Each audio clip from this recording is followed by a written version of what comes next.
Bonjour, je suis Daniela et aujourd'hui je vais présenter une analyse des erreurs en production écrite. Bon, premièrement, je vais dire qu'est-ce que c'est l'analyse des erreurs. Après, je vais montrer euh, comment est-ce que je fais une analyse du corpus de production et finalement, je vais donner mes conclusions. Bon, qu'est-ce que c'est la question de l'erreur? Pour moi, la question de l'erreur représente et on veut dire que l'erreur est présente toujours, soit dans une production écrite ou dans une production orale. Et l'erreur, pour moi, c'est l'échec de l'apprentissage.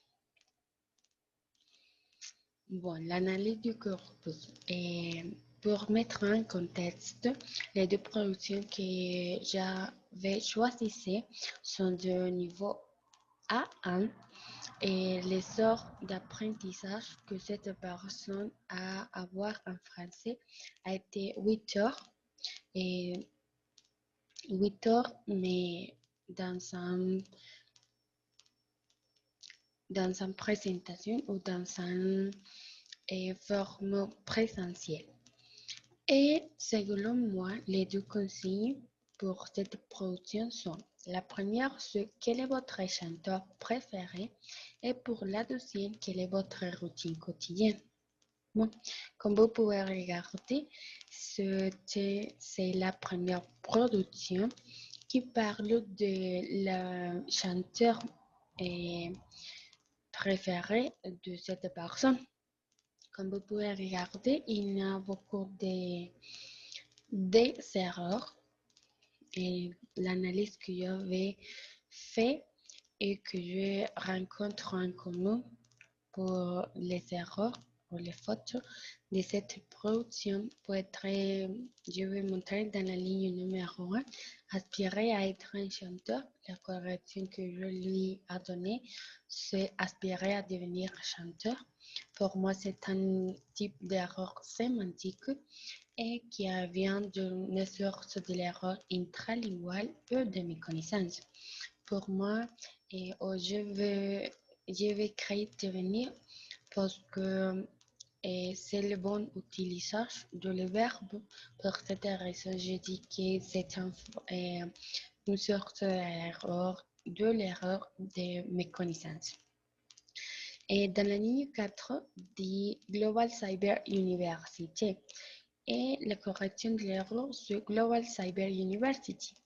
Et pour moi, c'est une faute de type orthographe. Et aussi, pour moi, les sources, c'est intralingual.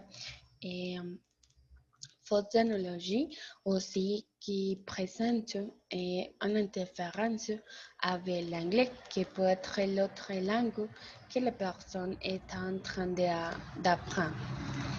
Et quand dans la ligne numéro 5 qui dit avec les sangles, il y a une interférence avec l'anglais et la correction que je l'ai dit, que je l'ai donnée, a été avec la chance.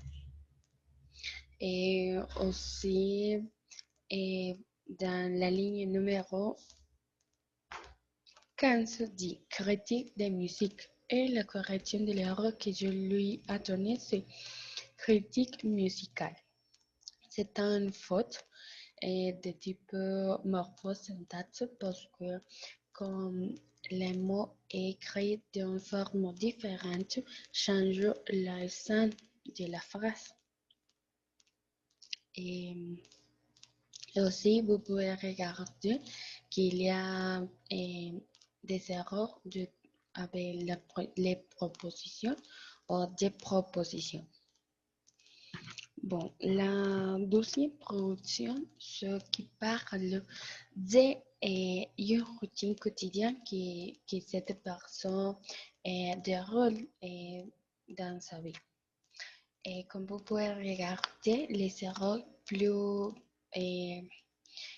qu'on peut regarder et qui se présentent dans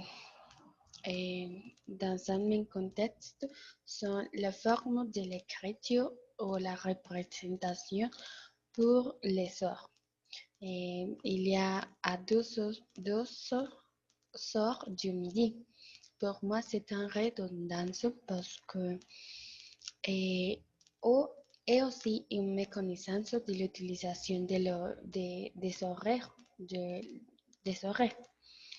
Et aussi à 6 heures du soir, à 8 heures du soir, à 10 heures du soir.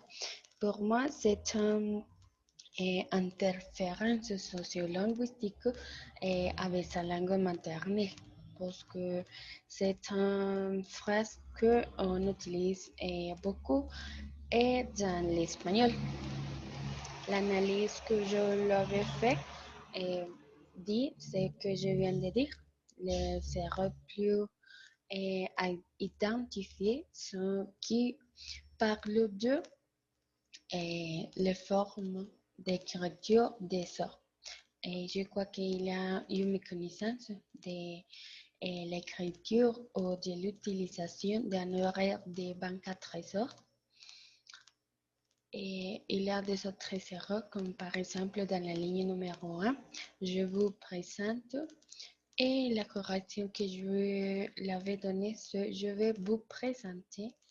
Et pour moi, c'est une faute d'erreur syntaxe. Et la source de l'erreur, c'est interlingual et fausse analogie.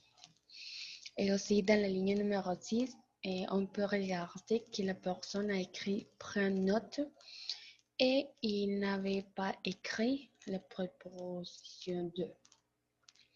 Et c'est une source de l'erreur intralinguale et qui lui donne une sous-généralisation.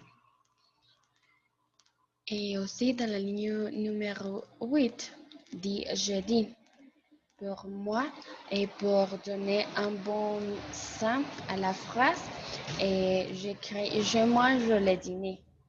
Mais on peut dire que c'est une faute syntaxe, de syntaxe, et que c'est une application incomplète de la règle pour l'utilisation de le verbe. Bon, et pour les conclusions, je me permets de vous lire quelles sont les conclusions ou les points convergents et divergents que j'ai trouvés dans les deux productions. Les points convergents, pour moi, les deux productions montrent la bonne utilisation des thèmes qui sont présents au niveau A1. Oh mon Dieu, je m'excuse parce que me manque le numéro 1, mais c'est le niveau A1. Et bien que des erreurs soient présentes, elles sont plutôt de type défaut qui peut être produit par le manque d'attention lors de l'écriture. Pour les points divergents, je dis les deux productions montrent des erreurs très différentes et ce sont des erreurs de méconnaissance et elles sont également produites par l'interférence de la langue maternelle et comme je l'ai déjà dit, parce que c'est un niveau où la personne est en train d'apprendre une nouvelle langue et ce type d'erreurs, ce sont très communs.